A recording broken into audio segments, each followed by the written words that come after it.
So, we are Dice in Anger. This is Dragonlance Shadow of the Dragon Queen Campaign 2. If you're watching and you're enjoying this, please consider like and subscribe. I am the Dungeon Master, Dave. The thing says to my right, that's Lewis, who's playing Theron. Hello. Beneath him is Craig, who's playing Edda. Hello. See, it works. It's working so far. That side is Josh, who's playing Micah. Hey, yeah. And that's Jake, who's playing Hal. Hello. I do need to apologise to you, actually, Josh, because I did rewatch it just so I could remember where you were. I spent the first half of the last session calling you Micah. No, Micah. Yeah. It's all good. It's all good.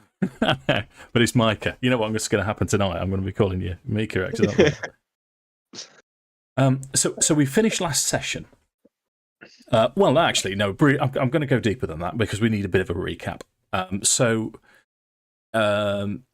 Your boyhood friends who met many years ago in the village of Corval, which I'm going to give you the map of. Edda. So this is the continent of Ansalon on Kryn. Corval exists somewhere around here. You were friends at a younger age. Hal had a mentor of Sir Tristram. Theron's mentor, magical mentor. So Hal was a Knight of Solamnia, or trainee Knight of Solamnia with Sir Tristram. Arik had his elven mage tutor called Arik. You shared a companionship with those two and a fellow called Ispin Greenshield. You journeyed here, there, and everywhere. You met through various means, but mostly it was Ispin that brought you all together. Ispin told you loads of tales of his adventures with Becklin, another Knight of Solamnia, and of Cudgel, who he fondly recalls stories of a village called Vogler. So you all went your separate ways. Ispin went his separate ways, travelled a little bit with Edda, but then you got Micah stayed in Corval to help the sick and injured. It was a place of healing. So although there weren't any gods, that was Micah's calling, and you very much stayed. You were very insular in that. Edda was quite the opposite and has been here, there, and everywhere. And Theron has tried to eat his way through Ansalon. Yeah. And you you received then a message to say that Ispin had died. The message you received was from Becklin. And you managed to get either happenstance or you got in touch with each other to meet back in Corval to start your journey to go back to Vogler. So from your map then, Corval here, you'd given yourself a good month, a good 30 days to travel the 400 miles or so to the Vingard River, along the Vingard River to Vogler, which is situated on the north shore of the Vingard River, just to the west of Calaman. You started out on your journey. You met some rather colourful characters on the way. You met I can't remember the names. Oh god, I hate it when we've not played for a while because I always forget people's names. You met Baccharis, Lord Baccharis, and Baccharis the Younger, who, for want of a better phrase, Baccharis the Younger was just basically a knob. Yeah, but you did manage to pick his pocket and find some gnome porn, which I thoroughly enjoyed. And then continuing on your journey, so you're about 5 days into your journey, you got lost and camped down for the night, which is when Micah received the visions and the constellations disappearing, and you all woke up to being attacked by these your own shadows of people that you knew, the people that you grew up with. But through Micah's newfound abilities of Paladine, you were able to vanquish these shadows, which is where we pick up session. If you're happy with that as a recap, I know it's been a while. Hell yeah. Okay. So, as the last shadow is cast aside by these new radiant abilities coming from Micah, we'll pick it up exactly there if you want to. So all is quiet, all is peaceful. I guess I'm standing there, mouth agape, looking at Micah, looking at this spot where this was, and goes, "What? That was cool. What?" I wish I could say. I was just sat watching guard, and then before I know it, the constellations were just, well, Tiamat's, not Tiamat, sorry, Takesis, disappeared, and then all of a sudden there's this, for want of a better phrase, there's this old man standing in front of me, Paladine, and he's I have no words. I just and then the shadows. I don't know where they came from. I don't know what happened, but I just Paladine said that he offered me his power, but he other than that he said he can't help me any more than that. This is something that I have to kind of figure out for myself. No way could this be the gods. The gods have abandoned us. They abandoned us so long ago. Well, I think they're back. That's mental. You met Paladine. I think so. Or maybe I ate something. I don't know. Feels pretty Well, real though. whatever you ate, can I have some? Was it one of Theron's snacks? Theron's really missed at this point, and if you look over to him, he goes, "I've got no fucking idea what you have just fucking done, but that stupid fucking cat just sat there," and everybody looks round and sees Loki just casually sitting on a rock, licking his arsehole, while we're getting absolutely shafted by enemies, and you did nothing, and you just see him kind of hiss. Fuming. It doesn't make sense. It's all so strange. Not really. Cats lick their arses all the time. I'm not talking about the cats. For goodness sake, Theron. Do it again, Micah. Make something happen. Let me give me a minute. And then I will just kind of cup my hands and try and kind of manifest this power again. And then I'll kind of just kind of create this little kind of that ball of silvery light that the others would have recognized that I was kind of using against those shadows to kind of try and cast them away, and just kind of hold this ball. But you can see that it still takes quite some kind of concentration, and I'm almost straining to kind of keep it there in my hands and in the way that I want it to.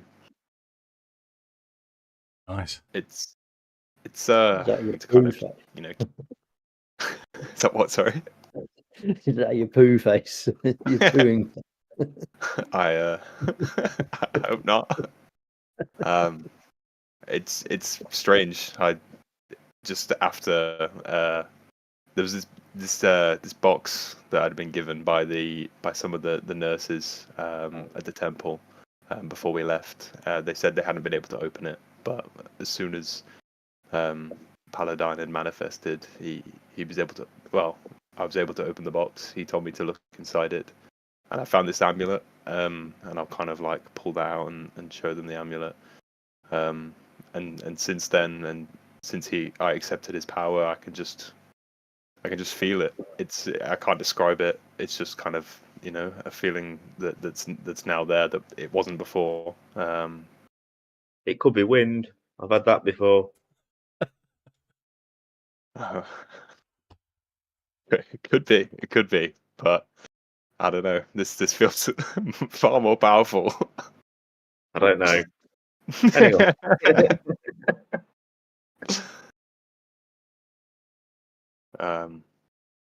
But yeah, it seems something's not right.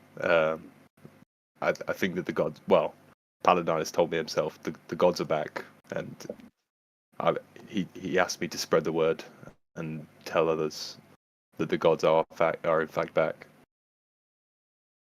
Does it not seem a bit strange though that there's just some spectral figures appeared in front of us, or appeared in front of you, and then suddenly these shades have risen from the ground? It just seems a bit Well, yeah, suspicious to me. Nothing And if you seems. start going around saying the gods are back, people are going to think you're mental. I think they will, but that doesn't take away the duty that Paladine has given me. This is something that clearly I have to do. So you can see flying in pods, distributing scimitars. There's no basis. you can now see that as you're having this discussion, you each sort of one at a time. As Mike is telling you about this, you look up into the sky and you can see blank holes where the constellations of Paladine, the Valiant Warrior, and Takesis, Queen of Darkness, used to be. And it's just pure blackness. Are you sure this isn't just some weird illusion? How can stars fall from the sky? I mean, the only way that could be possible is if there's someone else around here using magic, but that's not something that's common in itself. But look up, you can see the constellations are gone. That's what I saw happen when I was sat there. And then before me is Paladine. Could just be clouds, really high clouds, blocking out our view. I believe in what I saw. I've been following for some time. I couldn't imagine that I would ever, meet a god himself. I too thought they were gone. Theron's going to kind of like walk over to you and put his hand on your shoulder and go, "Don't worry, mate. You might be crazy, but we still like you. Ain't that right, chaps?" As you go.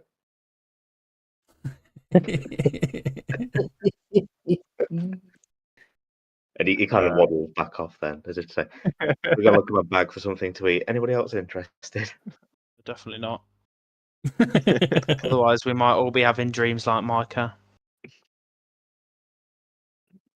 But you all saw those shadows, so it can't just be me. It's just so strange. I just don't understand it. How? I've been to a lot of places and I'm not seeing anything like this. I've heard lots of people saying crazy stuff, but I've never seen anything. However, whatever is happening, Theron put something in the food. Must have been. I feel we are no longer safe at this spot, though, and I feel like we should move on. Well, I don't think that I'll be getting much sleep tonight. It was getting close to daytime anyway. I think yours was the last watch. I mean, I should be, yeah. Okay, I should definitely be more positive about these type of things as the dungeon master. I should remember, isn't it? So Micah's was definitely the last watch. So as you're having this conversation, the sun does start to rise, and you can still see Solanari, the silver moon, and Lunatari just cresting, both together. You know that it's very close. It's about 14 days till the night of the eye, when all three moons come together. But light comes into your particular grassy knoll that you're camped on, and the threat of the shadows is just totally cast aside. And the day is now yours. So my reckoning, as best as I could remember, is you're 20 days away from the funeral. 14 days from the Night of the Eye, which, because you have got turned around a few times, journeying through the mountains and then on the other side. But your best guess is it's going to take you another perhaps 15 days to get to Vogler. Mhm. What would you Start, like mate. to do? Better start. Where making are we some- on the map, Dave? Again, sorry, it's only just loaded up on mine. Oh, okay, mate. So you are just the other side of the mountain range here. You just managed to get Oh, yeah. through, and you're in a wooded area. Yeah. I think that's where you. No, I mean, yeah, that's definitely where you are.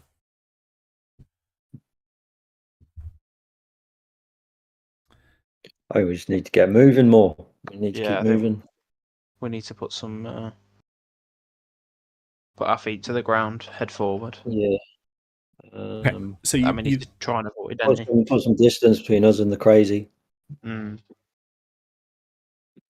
So you've still got plenty of supplies. The villagers at Corval did you proud by sending you off with plenty to eat and drink on the way, and there's loads of mountain streams that you've been past anyway.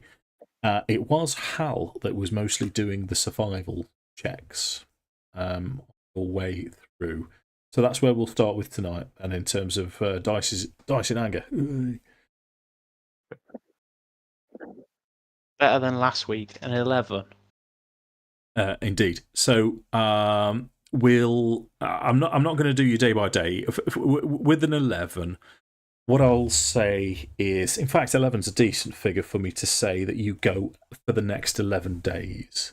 You're managing to forage and fend for yourself. Did you want to see if you could forage anything interesting, Lewis, with a roll? Yeah, why not?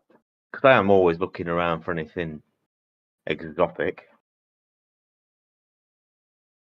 I was saying to Lewis, I bumped into Lewis today. Like, have you seen Delicious in Dungeon on the Netflix? Tom was I've been meaning to recommending it. watch it. Yeah, it's kind of all right. It's very, for me. It's now I don't want to offend anyone because I know you like this kind of thing too. It's kind of Japanesey, you know, when they're having a discussion and then all of a sudden they become very animated and then it's like, oh, what are you doing that for? So now I've got over that, but it's basically a bunch of dungeon explorers doing what Theron does. I thought of it first. Yeah, I know. Have they? Well, they've done well to rip us off and then put it on like a Netflix video in the month. Yeah, they have been first. Yeah. Dice Manga, sponsored by Netflix. Ooh. By Raid Shadow Legends. Allegedly. Let's have a nature check then, Lucy. How you get on with that?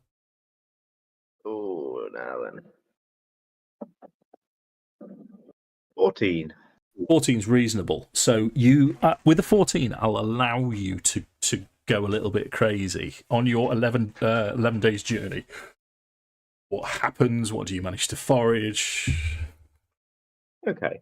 So, I mean, we're in a foresty area, aren't we? Streams, etc. Probably like a couple of riverside herbs, maybe the odd one or two mushrooms that I found that look quite intriguing. Loki killed a small bird, so I put that in my pack as well. Yeah, maybe like some quail eggs or something, maybe, or a quail equivalent. Oh, no. Yeah. And that pretty much random things that you think, oh yeah, in a forest, mushrooms, couple of eggs, rigor mortis sparrow that Loki found, that kind of thing.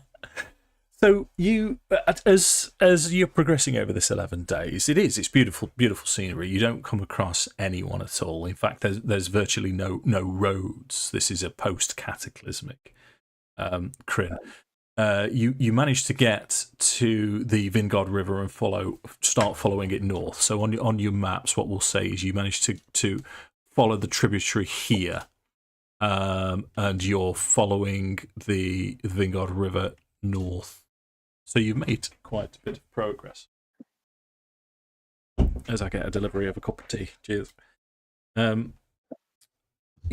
As Theron's setting up camp and cooking, on this occasion, it genuinely smells delicious. And you're used to trail rations. You're used to Lambus bread is the Lord of the Rings quote of the night. And it starts your mouth watering. This is over a series of days, so I'm not going to say straight away, but is anyone going to start partaking in Theron's cooking? Yeah.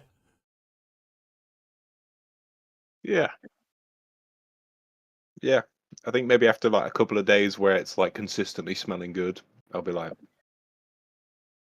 You'll probably tend to find as well, like as you start to think it smells and starts to look good, Theron's opinion of it will be, no, it's not right.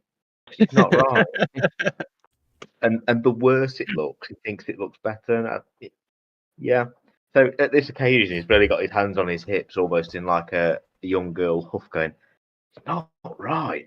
And he's even looking at Loki, going, what do you think? And the cat's almost like sticking his tongue out as if to say, yeah, look, it's horrible. I might just have to get rid of it. I might just have to dump it. This is not going to be edible. I think on like hearing that, I'd like walk over and be like, "Well, do you mind if I try it? It smells pretty good." You can fill your boots. It's only going in the bush anyway.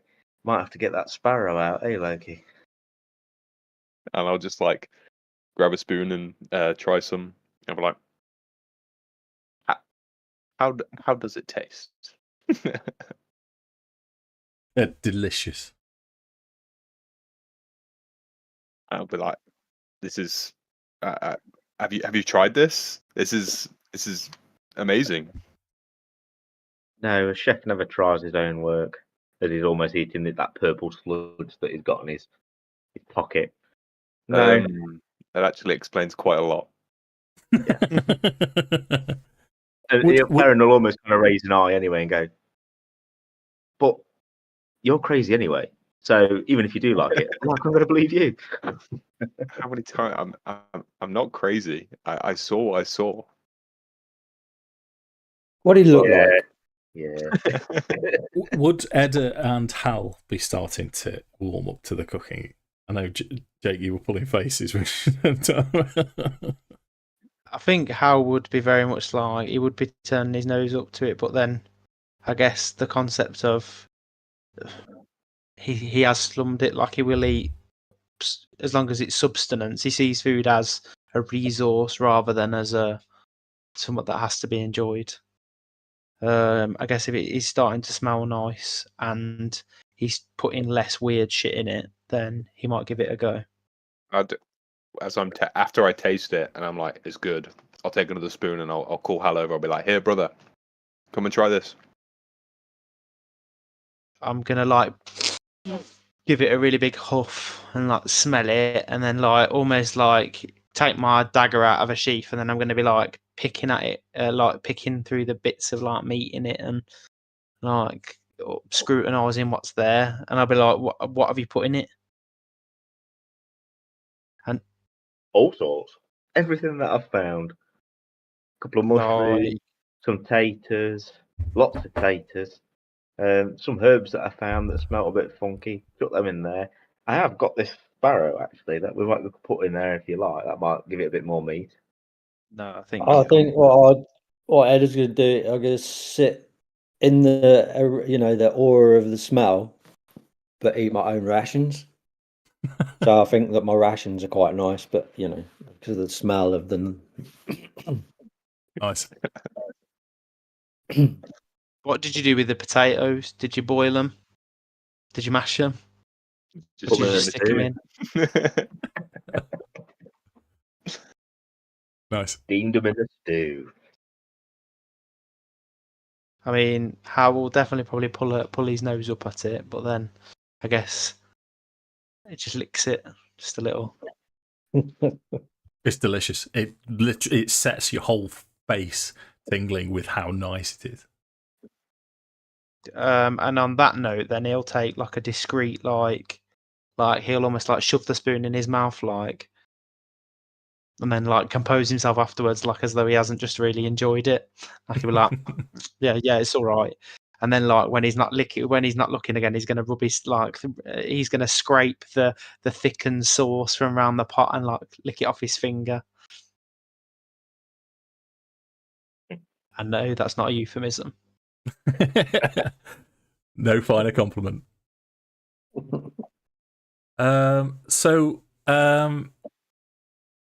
we doing for rations? Are you all keeping a track of rations just in case Hal rolls really shit for 8 times in a row? I mean, I've got 10 rations left. I have So also got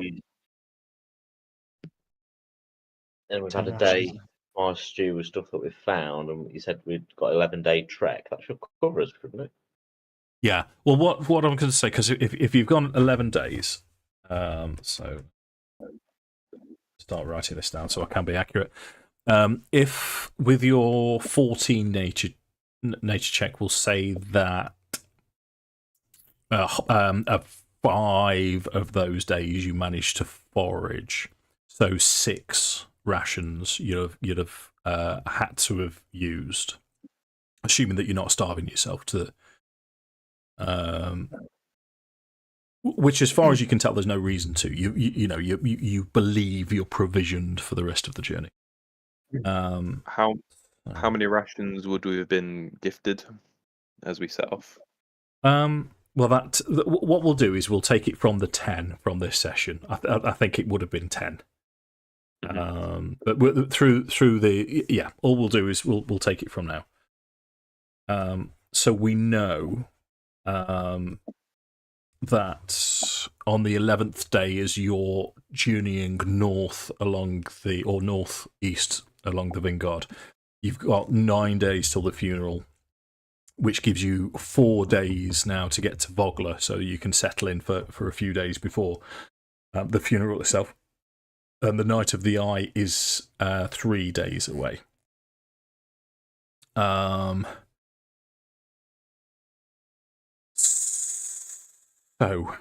I'm going to take you to the 12th day. Would I happen to be like feeling anything strange, like as the Night of the Eye is kind of approaching, like any weird? You can, if you want to roll a religion. Yeah. 8. Okay, fine. No. Okay, just out of interest, just roll me an Arcana as well. Mm-hmm. 15. 15. Yeah. So in terms of what you've already experienced, being the first prophet of Paladine, Micah does not get any sense. In fact, if anything, you're sort of starting to question yourself now as your fellows are doing what they do, what boyhood friends do, taking the mickey out of something major that's happened in your life, and you're starting to think, are they? No, it must be real. It must be real. But you also remember that the arcane significance of the Night of the Eye is more to do with arcane magic than anything. I mean, like the gods. The moons are the moons are related to gods. So each god has is a moon, but no, it's not necessarily anything significant. But on the 12th day, you eventually come across a road which follows the river. This is, I say road, it's more of a mud track than anything in this post-apocalyptic post-apocalyptic world. And as you are going through a valley, which is winding around mostly with, I say valley, it's kind of trees either side. From round the corner of a tree, you can hear splashing and panting coming closer to you. And there isn't much warning because it's quite close. And from round the corner, you can see a human boy, possibly 8, maybe 9 years old, red-faced, sweating profusely, running full pelt. And as he sees you guys, he'll say, "Help!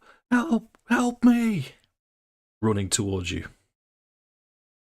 I think I'd kind of approach him and be trying, like asking him, like, tell us what's wrong, what's the problem? But I try to kind of comfort him at the same time.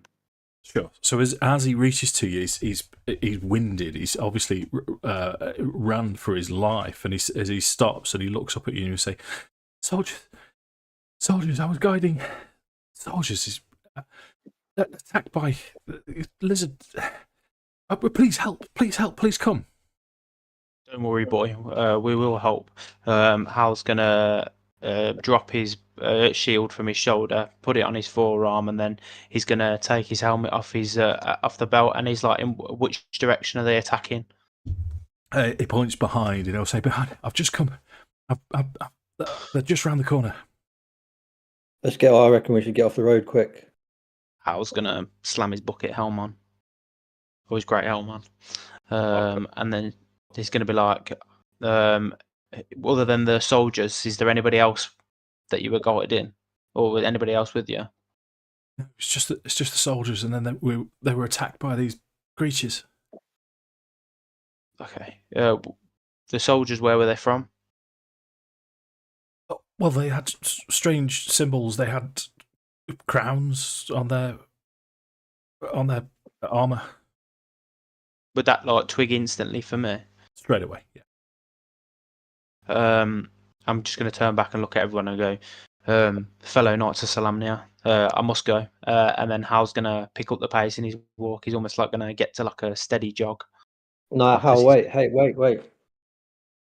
Look, there's people in danger, Edda. Yeah, I know, must go but and we don't know save what them. we're wandering into. He's talking about strange creatures. Let me go ahead. I'll scout ahead. You have Strange 2 minutes. creatures is never good.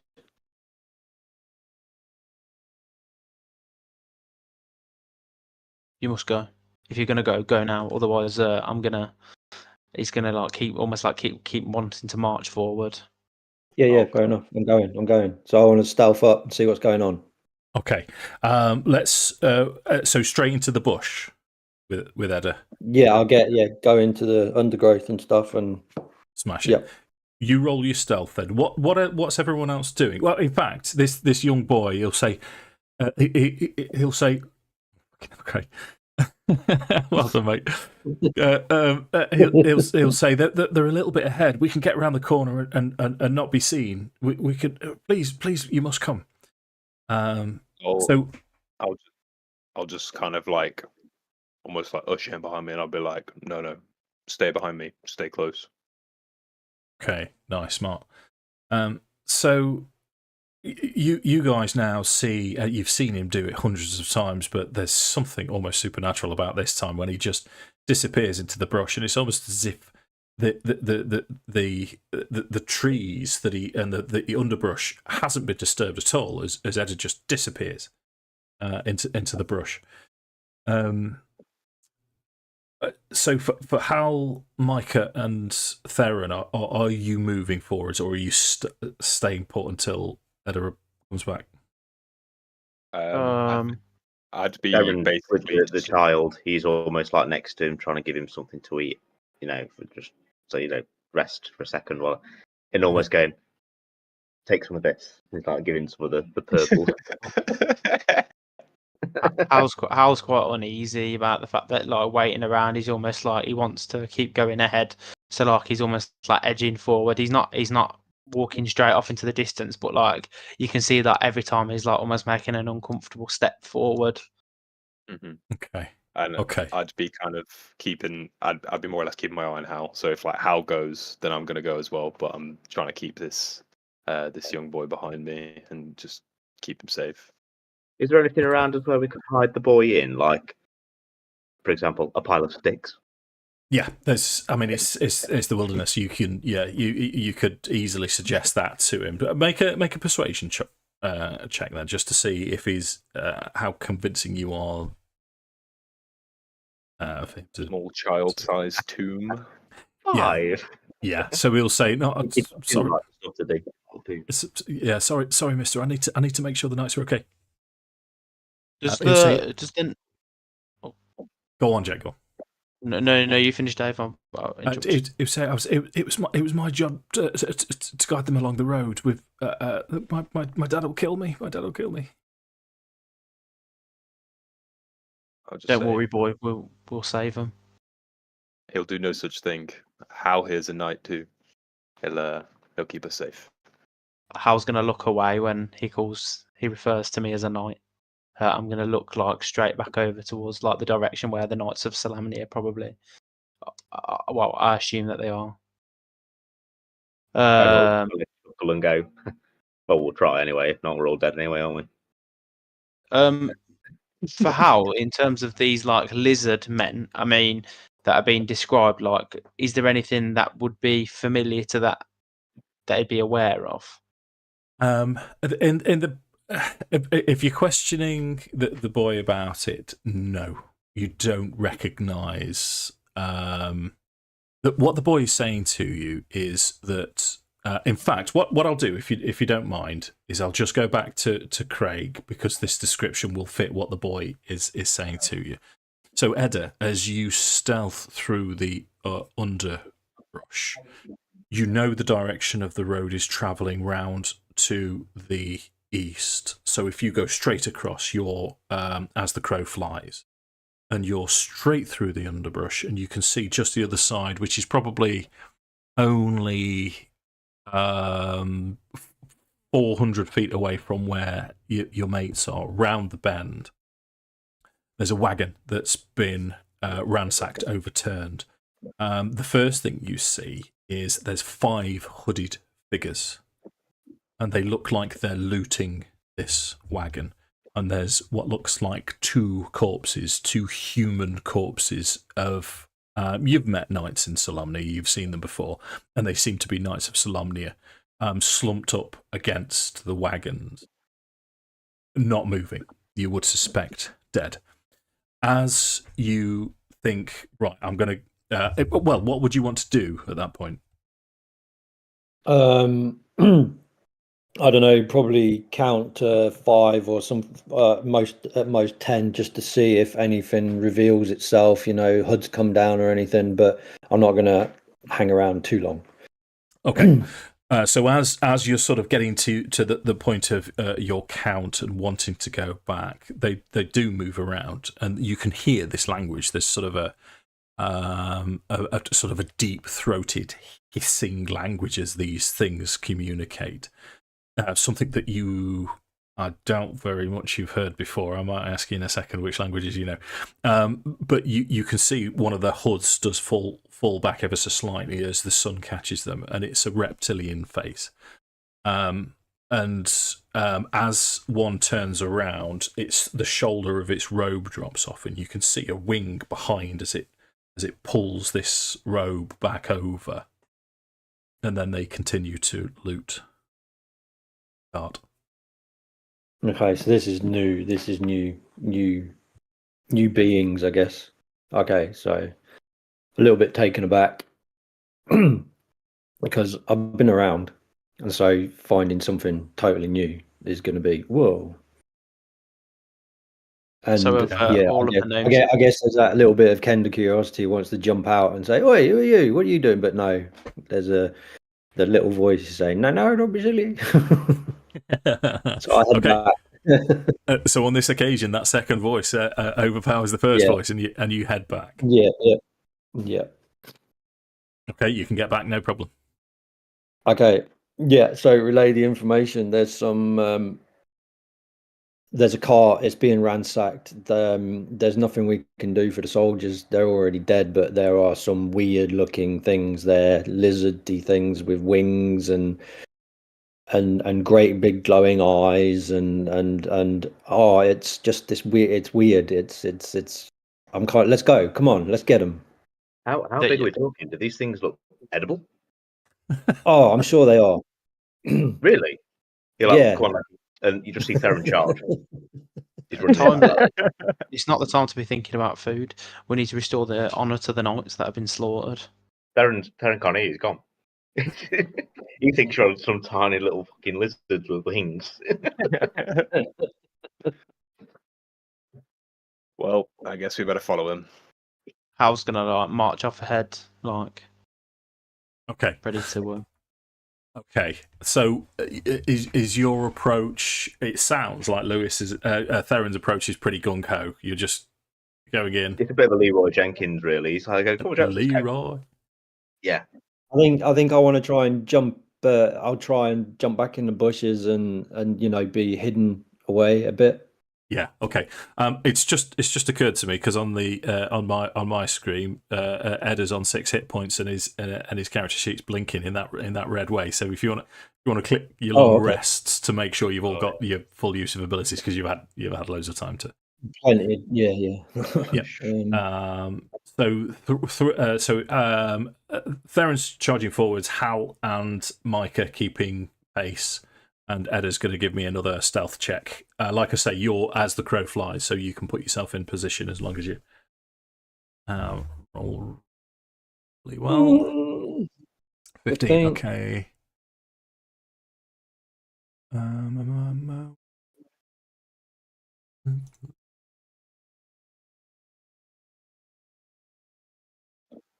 Perception. Yeah, the encounter builder, which I've started to use to roll dice, doesn't give me passive perception. So if anyone is from Wizards of the Coast is watching, put passive perception on the encounter. Oh, and put hit points on the maps as well, because that'll be like anyone's going to be watching. So with a 15, you're pretty confident that you get back to the same position, just at the edge of the forest.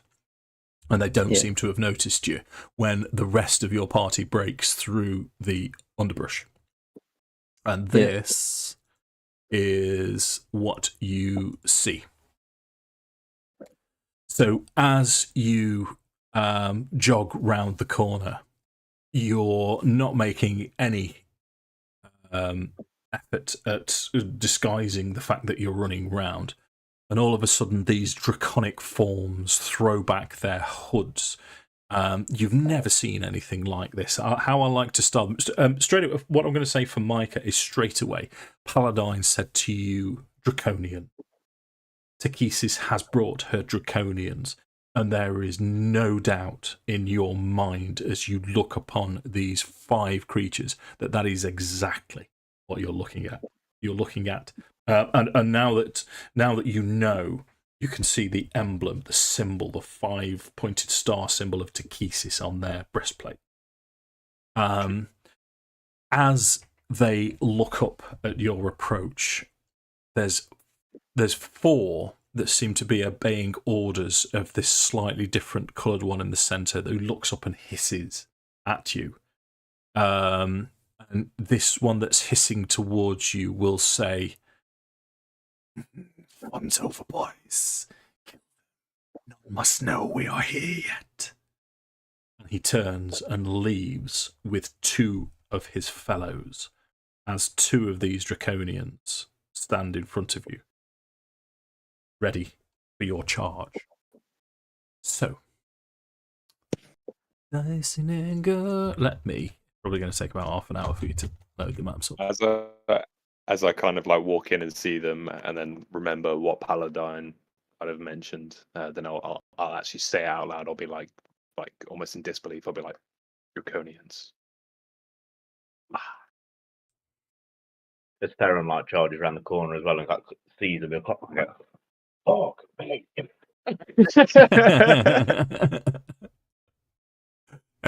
Almost like falling back, you know. So. Yeah, so you're nice. So you can see these two draconians that are squaring off against you. They're a lot stockier and appear a little bit slower than the other draconian that appeared to be the leader. Hal's already rolled initiative, so if you wish to roll initiative, is yours loaded up, Craig? Are you good to go? Yeah, it is. Oh, dear me, I'm having spaz I've attack got here. all of my token, though. Oh, here we go. Roll initiative. That's what I wanted. No. Right. Now, don't move yourself for a second, Lou. Let me just save Theron's. My lad. No.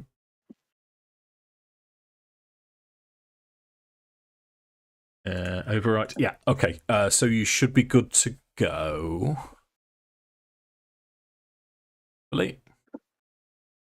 Oh, let me. I need to do Loki as well.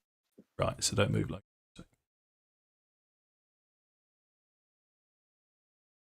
In fact, Loki's still not visible to you. So change that. I'm assuming, as you said last time, he's not involved.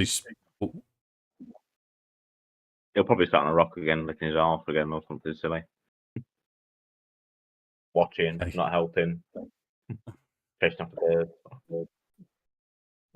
Fair one. Are you all right there, Josh? I am now. I Yeah. had a moment where I forgot to use the map tools. Okay. And then I remembered. So the way I've got it envisaged, Craig, I mean, you can go north or south. It's up to you, depending on where you want to do it. But you can place yourself, I would say, within. You can be within 20 feet of either draconian if you wish. Okay, I'll just measure out where that is. As we start, Oops, and you also get a surprise round. Oh. Okay, I will. In that case, you say within 20. Yeah. Or up to 20. As long as it looks like you're in behind a tree or behind a bush or something like that. Obviously, not totally out in the open. How's that? Is that all right? I take it they're bushes. They that would be not.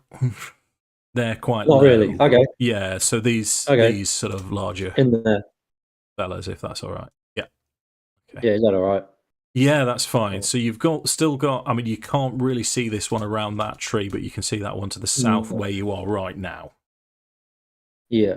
Yeah. Okay. Okay. So what we'll do then is you're up first. You do get a surprise round, so you've still got movement, action, bonus action, and all that jazz. Yeah. Before you move. Okay, I will. Oh yeah. Been a while. Just and also, I know it's you probably know. I don't want to tell you how to suck eggs, but because it's a surprise round and you're top, as everyone else doesn't get to go, you'll get basically 2 goes in a row.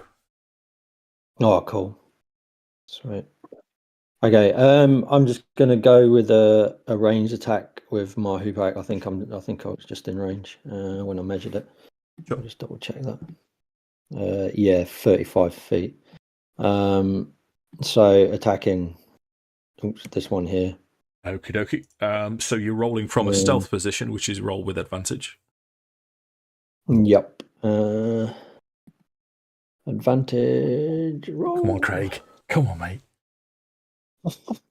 Oh, fucking hell. So that's double dice on your hoopak, double dice on your sneak attack. Yes. Boy. Dickin' boy. Hit him with the hoopak.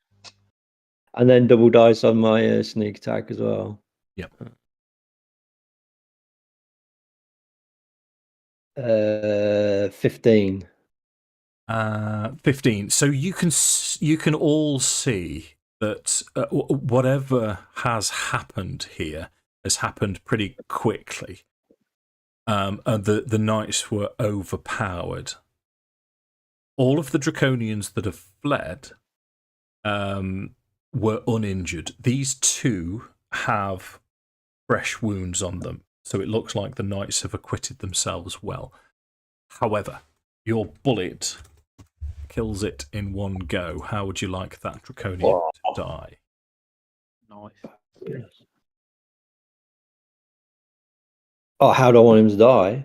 Mm-hmm. I just want him to. I just want a shocked look on his face when whatever, he doesn't know what's hit him or anything. It's just hit him square, just like on the temple, perfect shot, and he's just like crumpled down in like what the. Okay, so what you Because will I guess see? his attention will be fixed on those guys. Yeah. And as he crumples to the ground, what you can see, you can only just make it out. This Draconian here is looking towards his fellow as he figures out what's happening, and he's looking straight towards you now. He knows your position, knows where you are.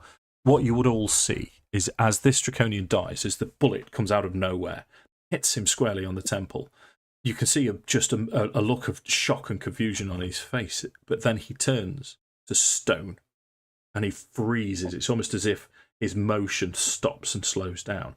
And then he starts to degrade, and where the cracks of this stone are, green smoke and gas issues from it as it sort of spreads around him. And it's very, very quick, the process is, as he then crumbles to the floor, but this gas remains. So then we go all the way round to Edda's proper go without the surprise attack. Mm-hmm. So this won't be with advantage now because he knows where you are. Yeah. To do. Yeah. I'll have to. I can't see him. I'm gonna have to come to see him. 10. Oh, there he is. I can see him now. Okay, I'll fling at him. Yep. So I've moved 15. Yeah, so I'll do the same again, but obviously without the advantage. Impact range. 16. 16 is a hit. And 8 What's damage. happened to you, Craig? During the Say, break? who are you? What have you done with Craig? I don't know. I'm not going to question it. Just go with it. Just go with it. So another solid hit. Yeah. Do you want to finish your go? And then, I just move. I just use the last, because I used half. I just duck back into. Just move away. Yeah. Which takes us to the Draconian's turn, who just seems fearless as he. He's not happy with you as he charges forwards. He is going to swing with his short sword. That's a 14 to hit you. Oh no! Got away with it. Right. Okay. He swings again with his with the same short sword. This guy knows his business. He rolls 22. Yeah, I can't dodge that. Okay, which gives 6 points of piercing damage. 6, cool. Ouch. Hey, Theron's turn. I'm gonna launch a firebolt at him. Okay. Are you? Can you? You're going to struggle to see him from where you are, mate. That tree looks like it's in the way. Okay. I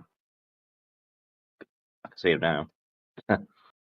So onto the cart. I'm going to take 5 feet of movement off you to get onto the cart. Yeah. So 5, 10, 15. So you've moved 20. Looks like he's behind cover still. So it's going to be a difficult shot unless you want to move a little bit more forwards. I've got 40 feet of movement anyway. So. Have you? Oh, of course you've got your yeah. Okay, that's a better angle, slightly better angle. I can move more if you want me to. Well, yeah, one more and then I have mobile, so difficult terrain doesn't cost me extra movement. So would that? Okay. Yeah. No, you. Yeah. Given what you do as well, yeah. You. So how would they see Theron moving over this terrain? He'll kind of, well, for a bit of flavour, he'll turn up there and go, "I know," and he'll literally like run, and you're just almost graceful like a dancer. You just see him spring onto one foot, and he almost like does 2 or 3 steps, and he's over the cart before you know it, into almost like a forward roll as he sees it, and then charges up his firebolt. Nice. So if you move one more forwards, it'll be a clean shot. Yeah. One that. Oh, we hit for flavour now. Natural 20. Well, gentlemen. Go on then. Roll your damage. 12. Okay, so let's take it back. Start to finish, you've got this dancer's grace. You've done your. How does it die?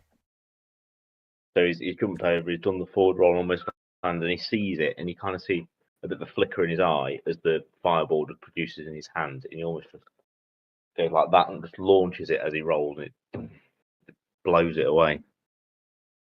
Nice. As it dies, as it blows a chunk off him, everything turns to stone. But this chunk that's removed from him, you can see gas now pouring out all around. Unfortunately, it's poured all around him, but also in the direction of Edda, as I'm going to ask Edda to make a Constitution saving throw, please. Pardon me, I've finished my tea. It's making me burp. There's just a quick one. There's someone There it is. in the YouTube chat that probably needs blocking. I have no idea how to do that.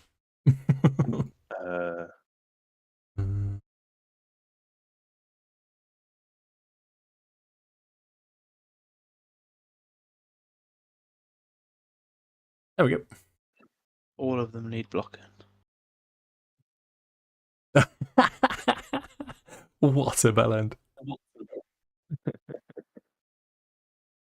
You're all like 40-year-olds. Get a family or something. Dave, you know that women exist, right?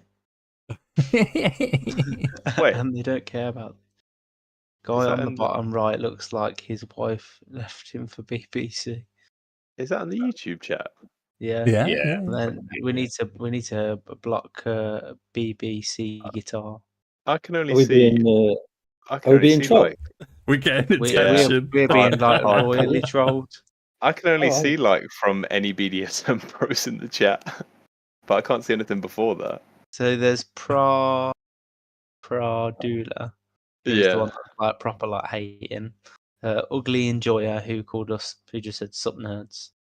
And then BBC Guitar, who said any BDSM bros in the chat. There you and go. then started casually throwing out the N-word. What a lovely man. What Oh, a and lovely David man. What did they say about publicity then?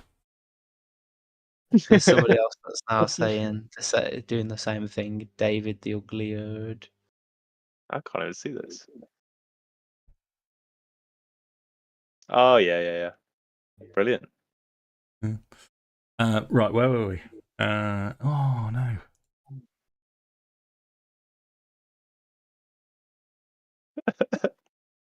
We don't condone this behaviour. Josh looks like he's never seen a woman. Seen a woman. Oh my god! So I think it's probably going to go along the lines of ignore might be best. Yeah. But that's I've been trolled. Yes. yeah, I know it's my first one as well. I'll feel honoured. It's the fact his name is Black Gospel Queen, and then he's just again throwing out the N-word. It's been Anyway. It's a bit of a mismatch there. So what was I on about? So this gas, Constitution saving throw, which you've failed. So what you'd all see as this gas envelops around Edda is Edda's now restrained. So you cannot. Let me just make sure I've got the right thing. Edda, you feel as if you can't move anymore. Your legs lock as this gas envelops you. From in front of you, you could now hear more of this language that Edda heard before, this hissing language, as two of the Draconians that were running away now stop and turn around with a sort of look of strange, sort of mild surprise as they start to charge forward. So I'm going to put them on about there. Basically, because you killed those two far too quickly, and I didn't get to have any fun. So that is that Theron's turn over? You've seen these two other Draconians charging. Okay, so Hal's turn. So there's some new Draconians. Have the new Draconians dropped down, or are they completely gone? Two new Draconians have appeared further to the east. How far east are we talking? You should be able to see them just here. Oh yeah, I can. Oh, they're miles away. Yeah, it's a good distance for you away. I'm gonna move my full 30 feet of movement in this way. Okay.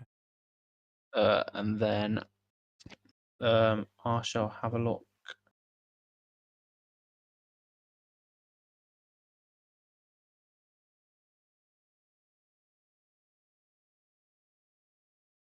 Have I got any ranged?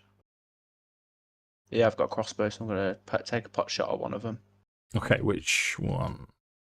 The one that's like directly in front of me. Okay, righto. I'm going to call them bars 1, only in bars 1 and bars 2.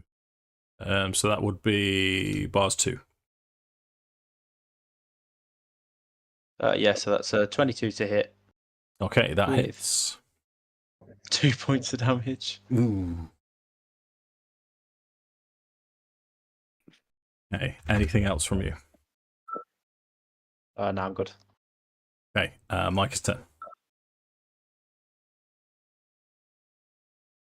Sick. Where is everybody? Okay, I am going to move up, so I'm about level with Hal, and then I think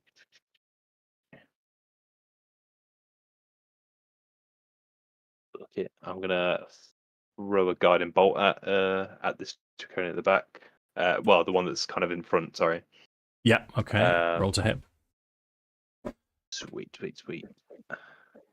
Is this your first guiding bolt? Because you used what's it last time, didn't you?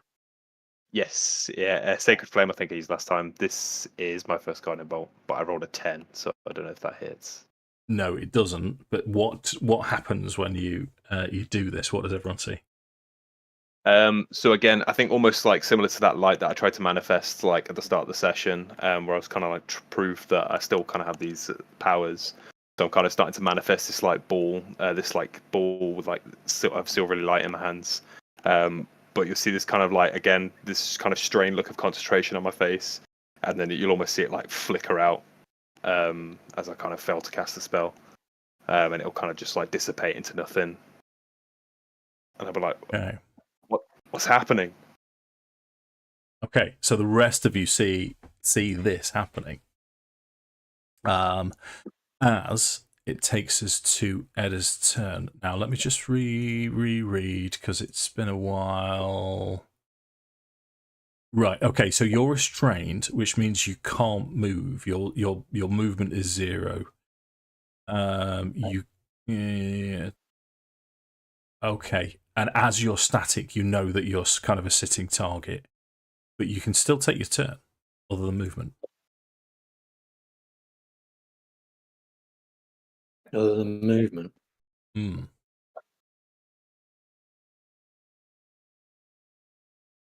That's weird. So that's a crazy question. So that means I can attack? Surely Yep. not, because that would be movement. Wow. Okay. Yeah. Draconian, its body turns to stone and releases petrifying gas. The creature within 5 feet of the Draconian must succeed on a Constitution saving throw, or be restrained as it begins to turn. Yeah. The restrained creature must repeat its saving throw at the end of its turn. So at the end of this turn, you get to make another Constitution saving throw. But the restrained condition says that your speed is 0, can't benefit from bonus speed. Because you're a sitting duck, attack rolls have advantage against you. Attack rolls against the creature have advantage, and the creature's attack rolls have disadvantage. So there you go. So you have disadvantage.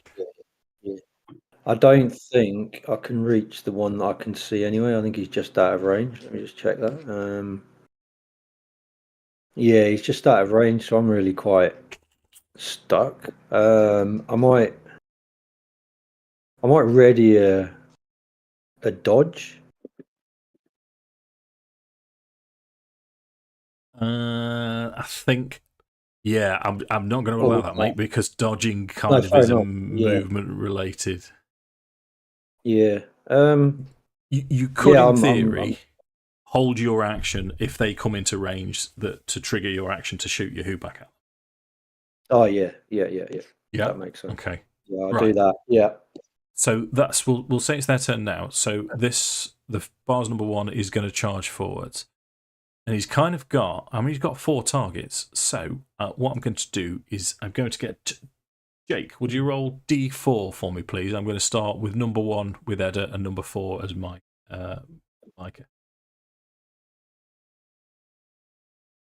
D4. Yeah, please. 1. 1. Right. So that's straight towards. Oh, Craig, Constitution saving throw before I do that, because that might change what he wants to do. Yeah. Constitution save is 9.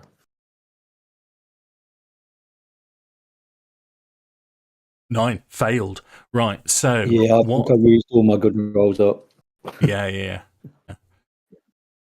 So what you're going to see now is as Edda's poised with his hoop pack,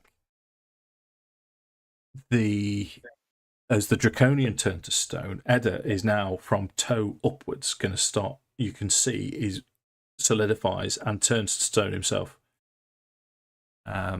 You are now petrified. No. Yeah. So the petrified sucks ass. Yeah. The petrified condition is creature is transformed along with any object it is wearing into a solid inanimate surface, usually stone. Your weight factor increases by 10. But you do cease to age. Nice footnote. So you're incapacitated as the condition. Attack rolls against the creature have advantage. The creature automatically fails strength and dexterity saving throws. You've got resistance to all damage. A creature is immune to poison and disease, although a poison and disease already in the system is not suspended and not neutralized. Okay, good to know. So I'm going to change. Yeah, I'm going to change that roll that you did for me, Jake. Can you roll a D6 and we'll do a D3 between the. So Hal will be 1 and 2. It's Hal. It's Hal. I'm not getting your rolls up for some reason today, Jake. No, not that it matters. So it's Hal. So okay. I rolled it on D&D Beyond. Yeah, it's all right. It'll probably catch up sooner or later. Right. So how I'm going to style this then? It's a dash straight towards you. As the Draconian, you can tell that these sort of short, stubby wings, these weren't meant to fly, but it can glide. As it goes on all fours, puts its short sword between its mouth, goes on all fours, goes onto the edge of this wagon and leaps, and then just glides as it draws its short sword again, ready to attack. But that is its whole turn. So, Lewis, would you roll a D6 for me? And I shall do the same. 1, 2, 3, 4, 5, 6. 3 is going to be towards you. But again, it's a dash. This one is going to angle himself more towards Micah as well at this angle. So that takes us to Theron's turn, as you've got this Bars Draconian in front of you. Okay. I think I'm going to cast Mage Armor. Okay. So action, cast Mage Armor. Yep. Anything else? I'm just having a Billy Butchers at this.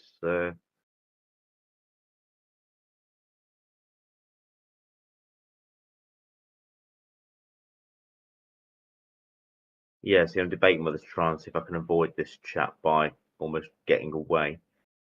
But because I've not hit him, he won't. Yeah, I've decided I'm going to have to try and get away from him because I'm squishy. Okay. So I'm going to attempt to move back, Dave, to here.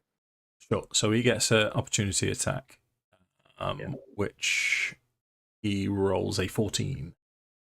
Misses. Sound. So you manage to get away. You can now move. Is that where you're going to? Yeah. Yep. That's pretty much it into level 1. There's not much else you can do. Okay, Hal's turn. Hal is going to hit the one that's directly in front of him now. Okay. The one that's just charged up on him. He's going to use his precise strike. Yep. Against it. To roll with advantage. That's a 20 to hit. That hits. So that's 1d8 plus 6, 12 plus another d8, which is. Oh, yes, so 20 points of damage. Christ, level 1. It's not quite enough. These are fresh, uninjured Draconians as they're charging towards you, but you take a massive chunk out, stagger him. He looks shocked that and anyone like you can do so much damage to him, but he's still coming on. Anything else from Hal? No, like he's just going to stand there and brace with his shield now. Nice. Takes us to Micah. Julio. I am going to sidestep around this Draconian. And then I am going to kind of like almost like call out to Hal and shout like, I'll just shout like, brother! And then like stretch my hand out, and then I'm going to cast Sanctuary on him. Nice. Okay. So again, so you see again as I kind of like throw my hand out, you'll kind of see this like wispy silvery light kind of shoot out the tips of my fingers, and it's kind of just gonna like hit Hal, and then almost like you just see this like this flash kind of like encompass and like wash over him, and then there's kind of like this silvery like hue that's just kind of like it almost looks ethereal. It's still kind of like floating around him whilst the spell's on. And then with my other hand, I'm then going to kind of reach out, place it on this Draconian's head, and then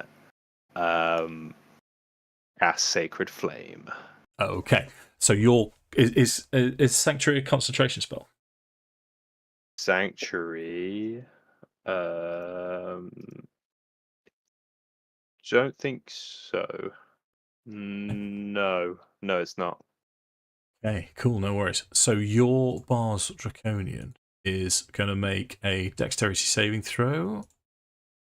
Okay. Rolls 4. That will be a fail. Okay, this is the one in front of you. Yep. Yep. Roll your damage. So that's 1d8 of radiant damage, and it's an 8, baby. Nice. What does Sanctuary do? So any creature that tries to attack you has to make a Wisdom saving throw first, and on a fail, they have to either pick a new target or the attack fails. I think that's all of it. The spell doesn't protect the warded creature from area of effects such as explosion of a fireball. If a warded creature makes an attack cast a spell that affects an enemy or deals damage to another creature, then the spell ends. So basically, just until your next turn, or until you make an attack or whatever. Yeah. And Okay. then, yeah. That's So me. cool. That unfortunately takes us to Craig. You're still petrified, so we have to leap straight over you. However, Bar's number 1 now has to make a wisdom saving throw. If he's going to attack Hal, then yeah. Yeah, so you can see him looking as if he's ready to tear Hal apart as he rolls a 1 for his wisdom saving throw. Yeah, boy. So then, Yeah, boy. yeah, boy. So then, failed save. So he either has to choose a new target or lose the attack. Okay, so he's going to lose that attack. How I'm going to style this is this wisp around Hal is he's just going to almost clang off it, and you can. Would you hear a clang from the, or would it just sort of rebound from it? Maybe not hear it, but I think it would be cool, like as a kind of as the blade connects with this kind of like this ethereal cloud that's like surrounding him, almost like a flash or like a spark of like white light, and then you see his like weapon just bounce Nice. off. Oh, okay, yeah, that's it. That's even cooler. So what I'm then gonna do, I'm gonna give this fella an intelligence check. I'm going to score his DC 10. Yeah, so he's going to do the same again. He's going to try and hit you. He's not figured out what's happening. His second wisdom saving throw, would you believe, is 0. So exactly the same is going to happen again as he's. But then, as his swing miss, and it's the flash of light, he sort of spins towards Micah, so he now knows what's happening, as it is the second Bars Draconian's turn, who is in front of you. He is now going to swing his short sword towards Micah. First attack's a good hit, 22. 22. Yeah. Well, yeah. That hits. Okay, that's 3 points of piercing damage. Okie dokie. As he takes a second swing, rolled well again, 18. 18 misses. Oh, is it if it meets it? Meets it, beats it. Is it hit if it meets it? Okay, so my AC is 18, but I would like to use my Gift of the Metallic Dragon feat. Okay. Protective Wings, so when you or another creature you can see within 5 feet of you is hit by an attack, you can use a reaction to grant a +2 bonus to the AC to the target's AC against the attack roll, potentially causing it to miss. Sound. Okay. So you can't fail at that, really, can you? Nay. So yeah, I've rolled the damage for that, but it misses anyway, so that doesn't matter. That's He's a draconian, not a horse.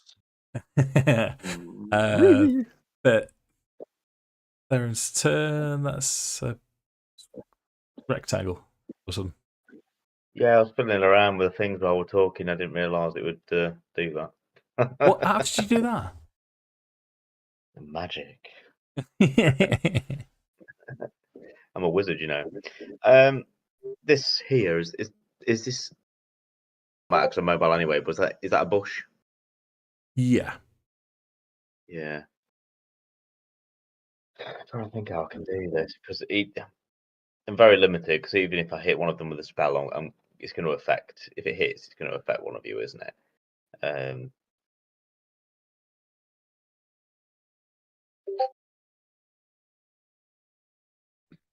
think I'm just going to have a crack at the Draconian Baz one. I think.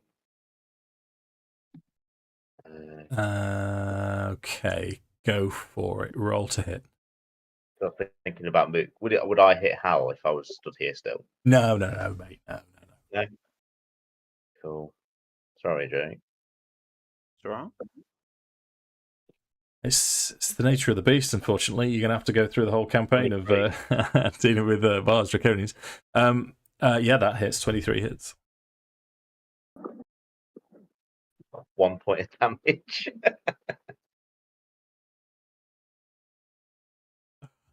Okay, so you knock him aback slightly. It's not enough to kill him. Anything else from you?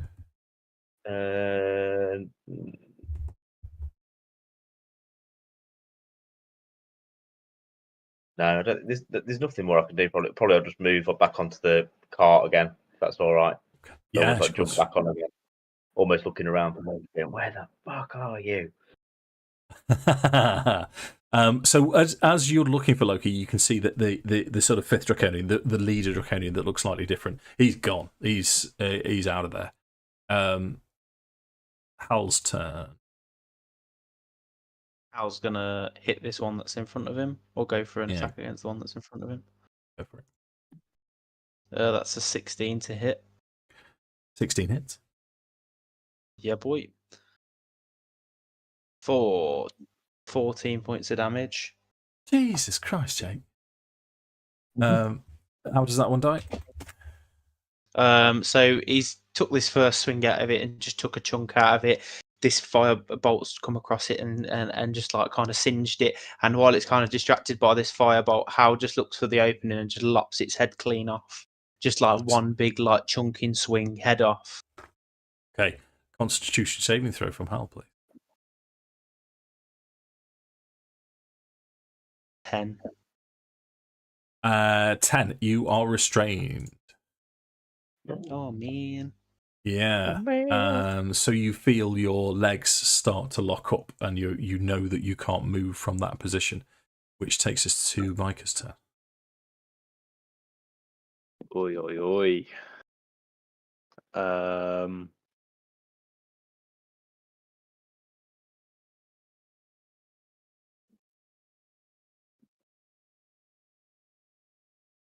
Okay.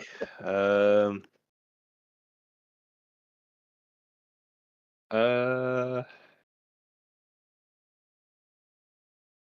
not sure that guidance would really help. When this, I imagine, is it a save he has to make to get out of the petrification? It is a save, yeah. Guidance Yeah. is ability check, isn't it? Yes, yeah, it's yeah. Okie dokie. In that case, I am gonna almost like out of frustration, like just try and like punch this draconian in the head, but as I kind of like connect my fist, I'm gonna use Sacred Flame again. Okay, nice one. So that's a dexterity saving throw for the alien. Yes, please. It's 15 he rolls. 15 saves. Yeah. Yeah. So as you throw forwards and you've got this build up of divine energy, he just pushes it aside. Anything else from you? Oh man.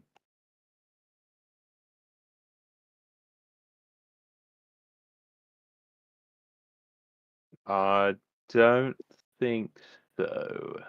No, I don't think so. Okay. Yeah, you can see the frustration on Micah's face at this point. It's just like he's tried, that's like the second spell that he's tried to like throw off that just hasn't worked, hasn't gone the way he wanted to. Yeah.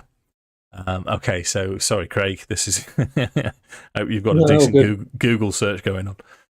So the Bars Draconian in front of Micah now has seen his opportunities. He grins towards you, swings with a short sword, 2 attacks. First roll is a 10 to hit. Misses. Second is a 15. Also misses. Also misses as it's Theron's turn. Okay. I'm going to take a step here. I'm just trying to calculate some distance at the moment. I found this cool little tool. Yeah, you can draw shapes and shit. Yeah. But I don't know how to get them off. So, I think if you just click on it and then if you click the erase button, you like that there. See how you can do like cones. I can't see that. No. Do you need to draw it? Oh, right. Yeah. I can see that. So I can do my own cones now. So if I did like a spell, so it'd save you up and do the cones if you needed to do it. Ah. Okay. Yeah, Cool. it's just what I do. What I was playing with. But yeah, so I don't need the cone. I just thought I'd show you. I'm gonna have another Cool. go with the firebolt if that's okay. At him. Yeah, sure. Roll to hit. 24. That hits. Okay. Come on, Lucy. 7. Better. Still not enough to take him down. Anything else from you? He's almost gonna like dash across to Hal as if to see why is he restrained. He's kind of jumped down like a thing going, "Why are you stood still?" Launches the firebolt as he does it and runs over and goes, "What are you doing?" So you can see now as this green gas emitted from the Draconian as it is enveloped Hal, you can see that his legs are literally turning to stone. As it is Hal's turn, you can still have your full turn without moving, and then it's a Constitution saving throw at the end. Full turn without moving.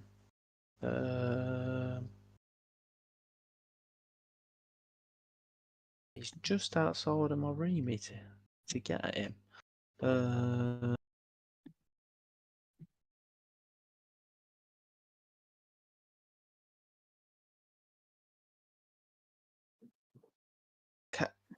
Would it be possible to the Draconian that I've slayed? Is it's like short surge? No, it's not going to work.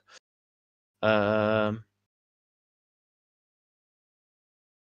I'm not going to do that. Can I just shoot a crossbow bolt at him?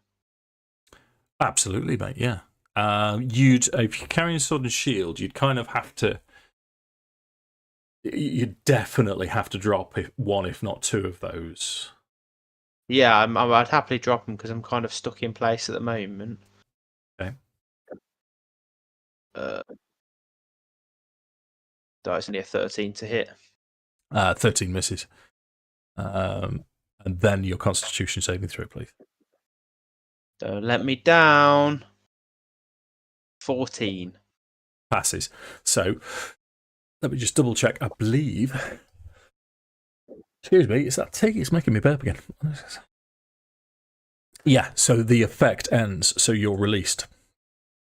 Yeah, boy. So you see now, the rest of you see that this effect, this stone creeping up Hal, has just disappeared as soon as it's vanished. But that is the end of your turn, which takes us to Micah. This Bars Draconian is not looking very well in front of you. This Mince rat it. bastard. Mince it. Slice it. Dice it. Chicken fry rice it. I am going Show it the to... name erotica.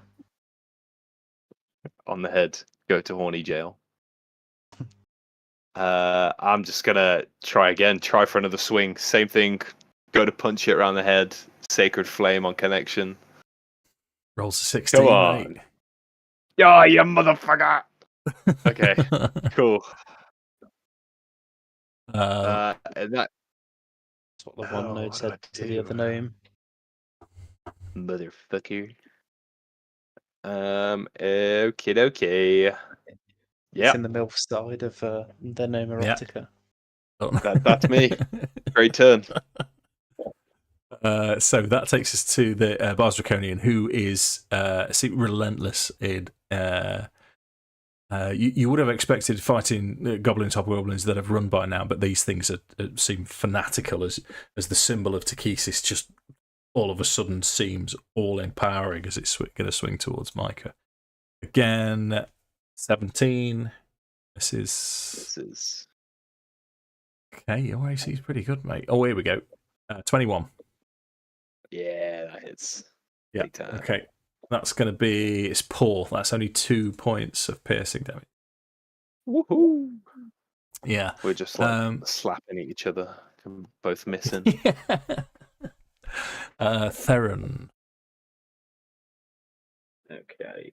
I'll go with the oldie faithful. We'll just throw another firebolt at it. Okie dokie. Roll to hit. Natural 20. 2d10 damage. 14. Okay, how does the last one die? So Theron's still looking around for Loki and kind of looks over and sees him playing with one of the dead horses, like manes from the balls, and he's almost like scratching it and doing cat things with it. He goes, "Oh, sake!" So he just starts running and goes, "You!" Launches the fireball at him and then just starts running towards Loki, paying no attention as he just sees this dragon just go, Okay. So Josh's turn. Constitution saving throw, please. As the draconian turns to stone and this gas leaks out of the crack. Oh, sorry, that was the wrong roll. No, that's fine, right? That'll do because you rolled a 19. Yeah. So you shrug off the effects of this gas first time. So the other draconian has disappeared and started to run off into the background. You've got the two dead knights of Solamnia and Edda that's turned to stone. No further combatants. What? For those that can, what would you like to? I am beelining for Edda. See what I can do. I'm beeline to Loki.